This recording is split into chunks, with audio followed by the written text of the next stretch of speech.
ആ സമയത്ത് അല്ലാന്റെ ഹബീബ് ഓർമ്മപ്പെടുത്തി, അടുത്തുള്ളവർ വേഗം മരിച്ചവന്റെ കണ്ണടച്ചു കളയണം, കാണുന്നവർക്ക് ഭയമുണ്ടാകാതിരിക്കാൻ.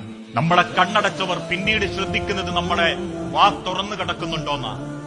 ഒട്ടിപ്പിടിച്ച നാവും വറ്റിപ്പോയ ചുണ്ടും ഉണങ്ങിപ്പോയ മുഖവും കാണുന്നവർക്ക് ഭയമുണ്ടാക്കാതിരിക്കാൻ വേഗം ഒരു ശീലകഷണം കൊണ്ട് നമ്മളെ താടിയെല്ലു കൂട്ടിക്കെട്ടും. തണുത്തുറഞ്ഞു പോകുന്ന കാലിന്റെ തള്ളവിരലുകളും തുടയും 3 കഫം പടവകൾക്കുള്ളിലേക്ക് കിട്ടാതായി പോകുമോ എന്ന വെപ്രാളം കൊണ്ട് ആദ്യമേ 2 തള്ളവിരലുകൾ പിടിച്ച് കെട്ടിയിടും. ശേഷം ആ വീട്ടിനോ സിറ്റ് ഔട്ടിലോ ഡൈനിങ് ഹാളിലോ കിട്ടാവുന്നൊരു ചെറിയ കട്ടിലിൽ എന്നെയും നിങ്ങളെയും കടത്തും.